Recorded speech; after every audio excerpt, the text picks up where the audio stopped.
వాళ్ళకేమో పెట్టియా తెల్ల బతుల తెచ్చి పిల్లడు లేసా అయ్య తమన బాగుల తెచ్చి కళ్ళు కట్టేరా మంచి కన్నవ తెచ్చి మరి ఎలా చేసి ఆకాశమంతా నీ పందిళ్ళ పోస భూమి బుడగల వాళ్ళకేమో పెట్టి పగడాలు జడగొట్టి పట్టీలు పూస రతనాలు జడగొట్టే రంగుని సేనా శ్రీనివాసుడికేరా పంపవ దేవా కళ్యాణం చేసేరా మాధవానిక నాయన శ్రీనివాసుడికి పద్మావదేవికి కళ్యాణం చేశారంట. అరే కళ్యాణం చేసిన తర్వాత శ్రీనివాసుడు ఎలా ఉన్నాడంటే నాయను అమ్మ సేదేగా గానాలు చేతానో ఉండగు చేతానో ఉండగా అమ్మ నొట్ట బాసిగాను నట్టానున్నాయమ్ము నొట్టానున్నాయమ్మా అమ్మ కాలపారనేరా కాలనున్నదమ్ము కాలనున్నదమ్ముయా అమ్మ పెళ్లి పీటల మీద భగవంతోడమ్మా భగవంతోడమ్మా పెళ్లి పీటల మీద మాయమయ్యేడమ్ము మాయమయ్యేడమ్మా నాయన చేతి కంకణాలు చేతులు ఉన్నాయంట నొట్ట బాసిగాలు కాలపారాని ఒక చుక్కేమో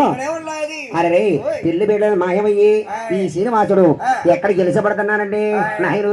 అమ్మ చిత్తూరు జిల్లాయా చంద్రగిరి పట్న దివ్య సదన భూమి దివ్య ధరబాధ దివ్య ధరబదలోన గెలిచబడుతుంటే వరవరణాన్ని కొట్టిలో వైకుంఠ బిడ్డ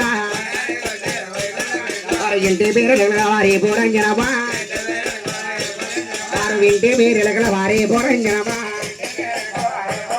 అయ్యో తల్లి పేరమదేవి తండ్రి దేవరాజా అయ్యో తల్లికి తెలుసు ఎవరజనమారు నాయన వారు వరణానికి బట్టీలు వైకుంఠ బిడ్డలు వారి ఇంటి పేరు ఇరుగుల వారి తల్లి పేరమదేవి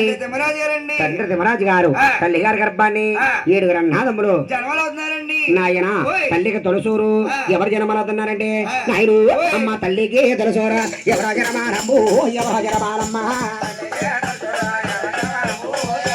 ఏ అమ్మ గోయంగా మహారాజు జనమరయ్యేడమ్ము జనమరయ్యేడమ్మ వాడు అడ్డమారేముల్లో ఎవరి ఉన్నాడమ్ము ఎవరే ఉన్నాడమ్మా